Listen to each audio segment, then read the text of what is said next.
ایاک نعبد و ایاک نستعین۔ ہم نمازوں میں اپنی نمازوں میں اس حمد کی تلاوت کرتے ہیں اس سورہ کی، اور تلاوت کرنے کے ساتھ ہم اس تلاوت سورہ کے اندر ہم پروردگار عالم سے یہی کہتے ہیں ایاک نعبد، ہم تیری ہی عبادت کرتے ہیں، و ایاک نستعین، اور ہم تجھ سے ہی مدد طلب کرتے ہیں، تجھ سے ہی مدد مانگتے ہیں۔ اس پر ہماری دو حصوں میں گفتگو پہلے ہو چکی ہے۔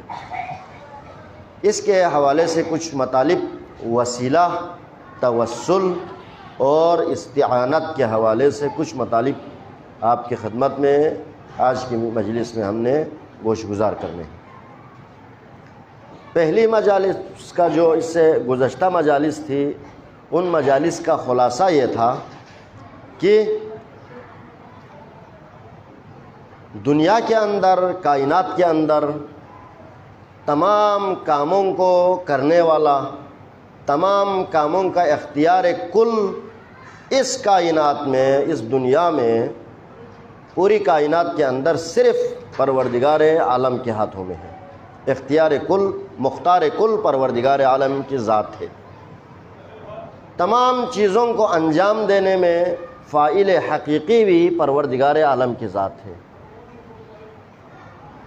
اب ہم اس کو دوسرا فلسفی انداز میں بیان کریں تو فلاسفر کہتے ہیں ہر معلول کی ایک علت ہوتی ہے۔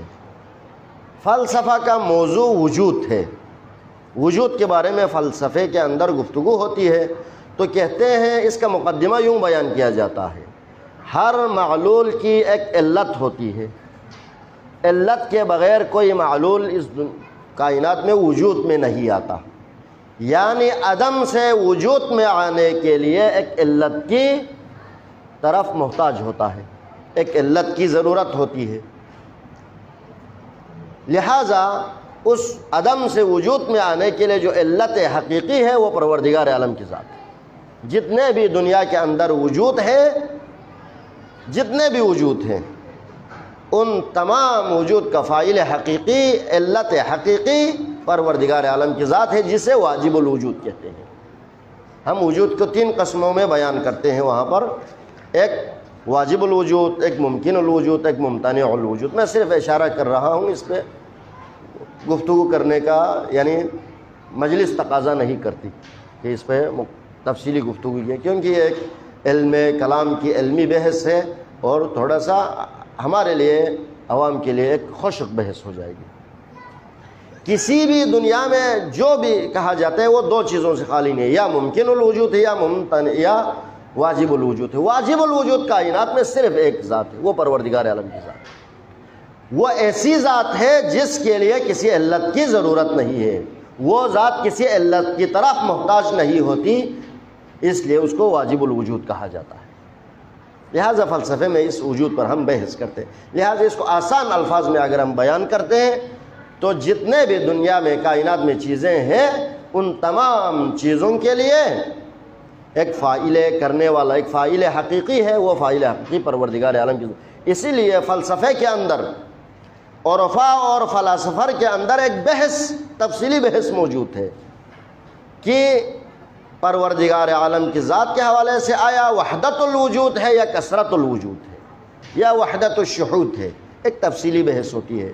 حضرت میر سید محمد نوربخش کے شاگرد خاص حضرت عصیری محمد الہی جی کتاب شرح گلشن راز کے اندر شروع میں توحید کی بحث میں اس پہ تفصیلی بحث کر کے وحدت الوجود کے نظریے کو تقویت دیتے ہیں۔ وہ کثرت الوجود کے سخت مخالفین میں سے، خیر اس پر بحث موجود ہے۔ لہٰذا اس کائنات کے اندر اگر کسی بھی چیز کو، ہستی کو عدم سے وجود میں لانے کے لیے ایک چیز فاعل کی ضرورت ہے، وہ فاعل حقیقی پروردگار عالم کی ذات۔ باقی سارے فاعل غائی ہے، ہم سب علت غائی ہے، علت حقیقی پروردگار عالم کی ذات۔ یہ ہم نے اس کا خلاصہ ہے جو ہماری پرانی مجلسوں میں اس کا تقریباً خلاصہ ہم آپ کی خدمت میں بیان پہلے کر چکے ہیں۔ جب فاعل حقیقی وہی ہے، اور اس پروردگار عالم کے لیے عبادت کرنا، دنیا میں جتنے بھی عبادتیں ہوتی ہیں، جتنی بھی عبادتیں ہوتی ہیں، جتنے بھی ریاضتیں، جتنے بھی پرستش ہوتی ہے، اس کا اصل حقدار وہ صرف ایک ذات ہے، وہ ذات پروردگار عالم کی ذات ہے۔ عبادت صرف اسی کے لیے ہے، اس میں کوئی شک نہیں ہے۔ یہ بھی ہم نے پہلی مجالسوں میں اس پر گفتگو کی۔ تو پھر دوسرا جو پہلو آتا ہے وہ شرک کا ہے۔ اگر پروردگار عالم کی ذات کے لیے کسی کو شریک ٹھہرائے اس کو شرک کہا جاتا ہے، اور اس کو ظلم، قرآن کے اصطلاح میں یہ ظلم عظیم ہے، بہت بڑا ظلم ہے۔ تمام گناہوں کی مغفرت ہو سکتی ہے توبہ کے ذریعے، استغفار کے ذریعے، لیکن شرک کی مغفرت نہیں ہے۔ اسی لیے شرک کی دو قسمیں علماء نے، عرفاء نے حدیثوں کی روایتوں کی روشنی میں دو قسمیں بیان کی ہے۔ ایک شرک حقیقی، ایک شرک جو ہے شرک خفی ہے، ایک شرک جلی ہے۔ شرک جلی پروردگار عالم کے ساتھ کسی اور کی پرستش کرنا، کسی اور کی عبادت کرنے کو شرک جلی کہا جاتا ہے۔ مثلا اللہ کے ساتھ کسی اور کو شریک ٹھہرانا۔ اسی لیے دنیا کے اندر جو نظریات ہیں خداوند عالم کے حوالے سے، مثلا نظریہ ثنویات یا نظریہ تثلیث وغیرہ، وہ شرک جلی کے زمرے میں آتے ہیں۔ ایک شرک خفی ہے، وہ کیا ہے؟ مثلا عبادت تو صرف خدا کی کرنی ہے، لیکن اس عبادت میں بندے کے اندر میں ریا آ جاتا ہے، سمعت آ جاتی ہے۔ میں نماز پڑھ رہا ہوں، کیوں؟ لوگ مجھے نمازی کہیں۔ میں حج کرتا ہوں، کیوں؟ لوگ مجھے حاجی کہیں۔ میں شب بیداری کرتا ہوں، تہجد پڑھتا ہوں، لوگ مجھے تہجد گزار کہیں۔ میں صدقہ دیتا ہوں، لوگ مجھے سخی کہیں۔ میں خیرات کرتا ہوں، لوگ مجھے مخیر کہیں۔ اس نیت سے اگر کوئی کرتا ہے اس کو ریا کہتا ہے۔ ریا یعنی دکھانا، سمعت یعنی لوگوں کو بتانا، سنانا۔ ریا و سمعت کو روایات کی روشنی میں شرک کہا گیا ہے۔ جیسے کہ حضرت میر نجم الدین کبریٰ جو ہمارے سلسلے کی پیران پیر میں سے ہے، وہ اپنی کتاب میں فرماتے ہیں الریا شرک، ریا شرک ہے، یہ شرک خفی ہے۔ عبادت اس کی نظر میں بھی وہ صرف اللہ کی عبادت کر رہا ہے، لیکن اس کے اندر ریا آ گیا، سمعت آ گئی، لہٰذا وہ شرک ہے۔ اس کو شرک خفی کہا جاتا ہے۔ لیکن حقیقی توحید وہ ہے کہ تمام ریا و سمعت سے پاک ہو کر عبادت کیا جائے، وہ پروردگار عالم کی عبادت ہے، یہ حقیقی توحید۔ لیکن اس کے ساتھ استعانت، مدد طلب کرنا کسی سے، توسل، کسی کو وسیلہ بنانا خدا تک پہنچنے کے لیے، اس پر ہم پہلے بھی کچھ مطالب، احادیث، روایات آپ کی خدمت میں پچھلے مجالس میں ہم بیان کر چکے۔ ابھی اس مجلس میں ہم تھوڑی سی ایک دو روایتیں یا ایک دو آیتوں کی طرف مزید اشارہ کریں گے۔ سورہ مائدہ کے اندر پروردگار عالم ہمیں کامیاب ہونے کے 3 اصول بتاتے ہیں۔ ہم سب کی خواہش ہے کہ ہم نے کامیاب ہونا ہے نا، ہم سب کی خواہش ہے، لیکن یہ الگ ہے کہ کامیابی کس کے نظر میں کامیابی کا معیار کیا ہے۔ بعض کے نظر میں کچھ اور کامیابی کا معیار ہے، بعض کے نظر میں پیسہ آنا کامیابی کا معیار ہے، بعض کے نظر میں شہرت کامیابی کا معیار ہے۔ مختلف ہے، لوگوں کے اپنے عقل، اپنے فہم، اپنے شعور، اپنے عقیدہ کے حساب سے کامیابی کے معیار الگ ہے، لیکن کوشش سب کے کامیاب ہونا ہے، اس میں تو کوئی شک نہیں ہے۔ اور خصوصاً جب ہم مسلمان ہیں، آخرت پر ہمارا عقیدہ ہے، تو ہماری کوشش ہوتی ہے فلاح دارین کی، دنیا میں بھی کامیاب ہوں اور آخرت میں بھی کامیاب ہوں۔ یہ ہم سب کی خواہش ہے، یہ اگر نہیں تو آپ بتائیں، سب کی خواہش ہے کہ دنیا میں بھی کامیاب ہوں، آخرت میں بھی کامیاب ہوں۔ قرآن مجید میں پروردگار عالم ہمیں 3 اصول بتاتے ہیں کامیاب ہونے کے لیے۔ سورہ مائدہ کے اندر پروردگار فرماتے ہیں یا ایھا الذین آمنوا، اے ایمان والو، اتقوا اللہ، اللہ سے ڈرو، تقوی الہی اختیار کرو۔ اس پر ہم نے محرم کے مجالس میں بڑی تفصیلی گفتگو کی تھی، تقوی سے کیا مراد ہے، لہٰذا اس کو ہم دوبارہ تکرار نہیں کریں گے۔ خلاصہ یہ ہے، تقوی سے مراد جن چیزوں کا اللہ نے حکم دیا ہے اس کو بجا لائیں، جسے اوامر الہی کہتے ہیں۔ جس چیزوں سے اللہ نے منع کیا ہے، جن چیزوں سے، اس سے روک کے رہیں، اسے نواہی الہی کہتے ہیں۔ اوامر و نواہی الہی کی پابندی کو تقوی کہا جاتا ہے، یعنی اللہ کا خوف دل میں ہے تو اللہ کے فرمان کی تابعداری کرتے ہیں، اور اللہ نے جن چیزوں سے ہمیں روک کے رکھا ہے ان سے ہم منہ پھیر لیتے ہیں، یہی تقوی ہے۔ خلاصہ یہی، باقی متقین کی صفات، تقوی کسے کہتے ہیں، اس پر تفصیلی بحث موجود ہے آیات میں، روایات میں، احادیث میں۔ ان میں سے سب سے اہم گفتگو تقوی کے حوالے سے امیر المومنین علی بن ابی طالب کا خطبہ متقین ہے، جو نہج البلاغہ کے اندر ہے۔ وہاں پر آپ تفصیلی بحث پڑھیں۔ ایک شخص تھا حمام نام کا، حمام میں بڑی حیث سے نہیں ہے، چھوٹی حیث سے۔ وہ امام علی سے عرض کرتا ہے، یا علی صف للمتقین کانی انظر الیہم۔ خیر یہ ایک واقعہ ہے، پوری تفصیل ہے کہ مجھے متقین کی صفات بتائیں۔ امیر المومنین نے ایک آیت پیش کی، اس نے دوبارہ تکرار کیا، صف للمتقین کانی انظر الیہم، ایسے متقین کی صفات بیان کرو جیسے کہ ہم اسے دیکھ رہے ہیں، یعنی متقی ہمارے سامنے ہو۔ پھر امیر المومنین نے وہاں پہ تقوی کی 110 صفتیں متقی کی بیان کی ہیں۔ پھر حمام کا کیا ہوا، یہ ایک بحث ہے، آپ وہاں پر نہج البلاغہ کا مراجعہ کریں، خطبہ متقین ضرور پڑھیں۔ لہٰذا متقین کی صفات احادیث میں، روایات میں بہت ساری بیان کی، لیکن خلاصہ یہ ہے کہ اوامر و نواہی الہی کے پابندی کرنے والے کو متقی کہتے ہیں، یہی تقوی ہے۔ پروردگار عالم نے کہا، یا ایھا الذین آمنوا اتقوا اللہ، اللہ سے ڈرو، تقوی اختیار کرو۔ پہلا مرحلہ، پہلا اصول، پہلا اصل کامیاب ہونے کے لیے۔ دوسرا وابتغوا الیہ الوسیلہ، اور اس اللہ تک پہنچنے کے لیے، راستے کے لیے وسیلہ ڈھونڈو، وسیلے کا انتخاب کرو۔ ابھی ہم توسل کے مخالفت میں باتیں تو کرتے ہیں، ایاک نعبد و ایاک نستعین والی آیت تو ہمیں یاد ہے، لیکن وابتغوا الیہ الوسیلہ والی آیت ہم کیوں بلا دیتے ہیں؟ یا ایھا الذین آمنوا اتقوا اللہ، اللہ سے ڈرو، وابتغوا الیہ الوسیلہ، اور اللہ تک پہنچنے کے لیے وسیلہ تلاش کرو۔ وجاہدوا فی سبیلہ، تیسرا اصل، تیسری چیز، اس کے راستے میں جہاد کرو، پروردگار عالم کے راستہ راہ میں جہاد کرو۔ یہ تین چیز کریں گے تو کیا ہوگا؟ لعلکم تفلحون، امید ہے تم لوگ کامیاب ہو جائیں گے۔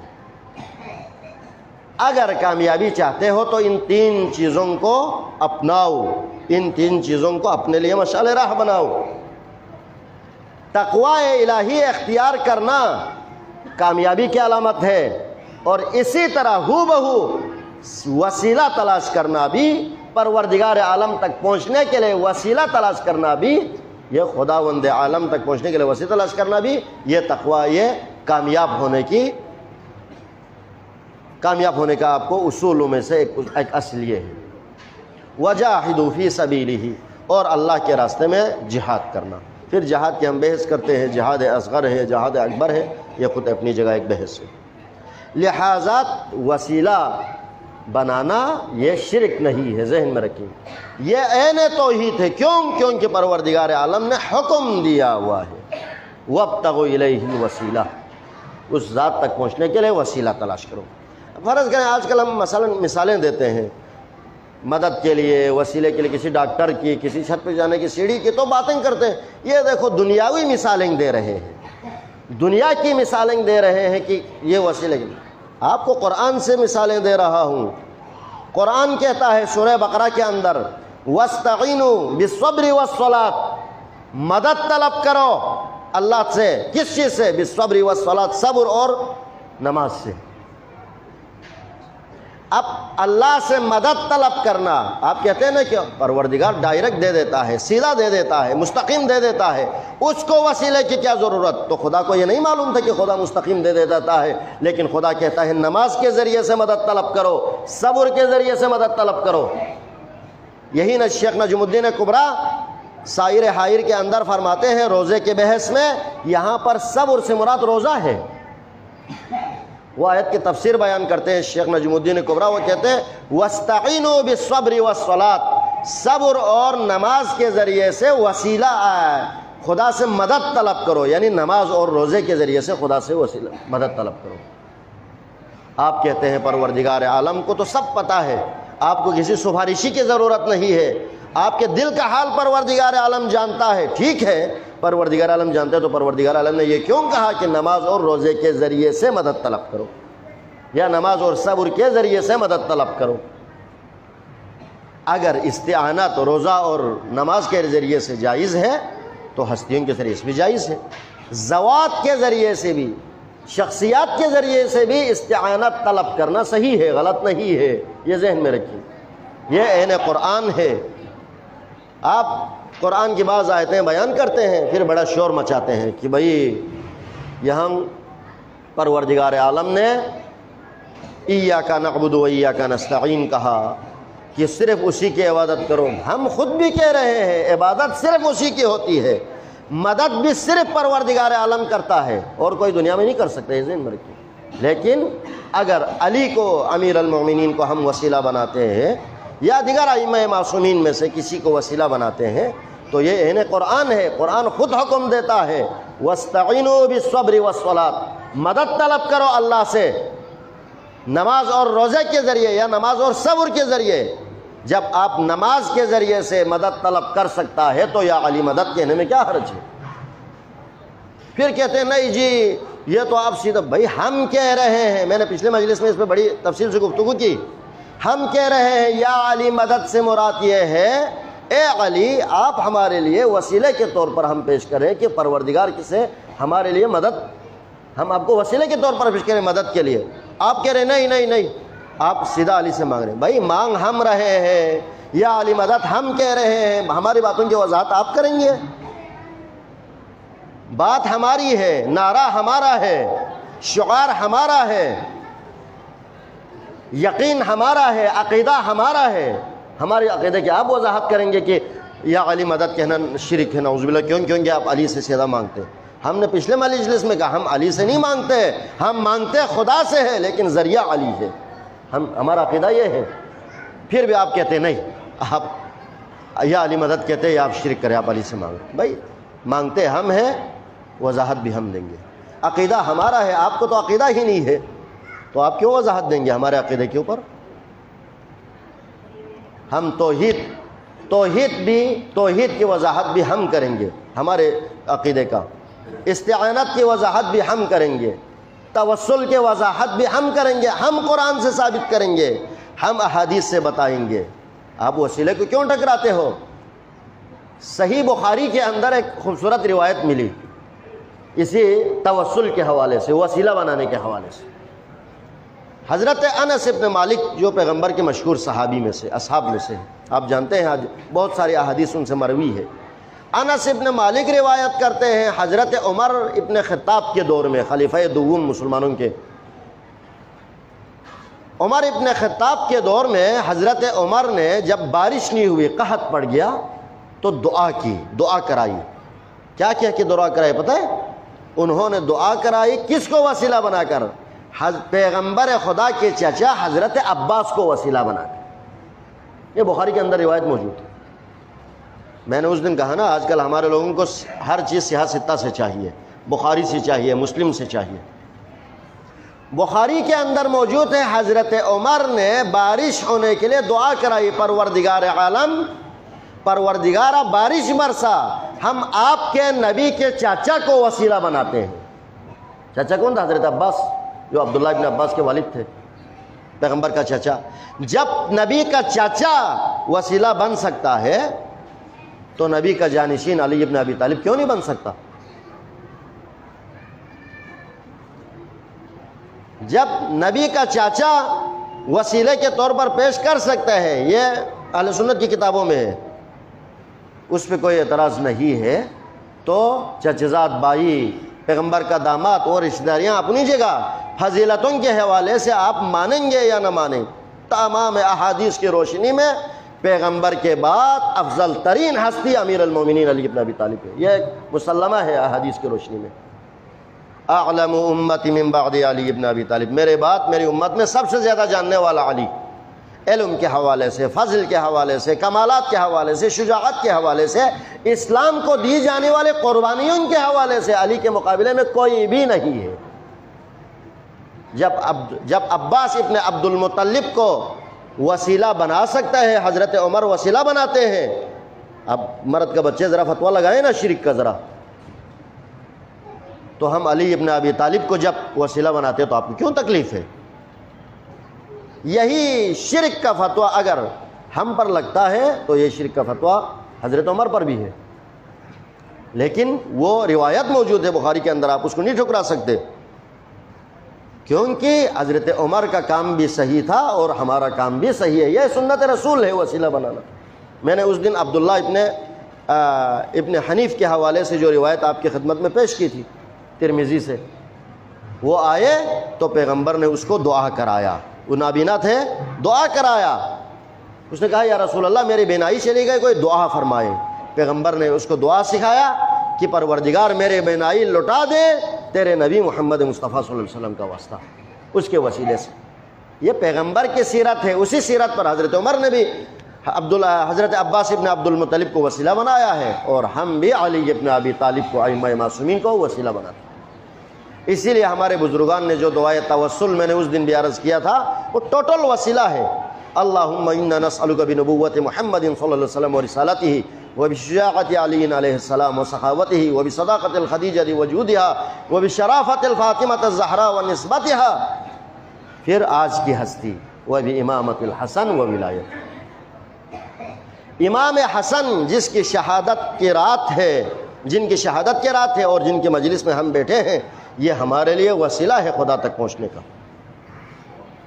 جس طرح باقی ائمہ طاہرین وسیلہ ہے، امام حسن کی ذات اقدس بھی ہمارے لیے وسیلہ ہے۔ بس میں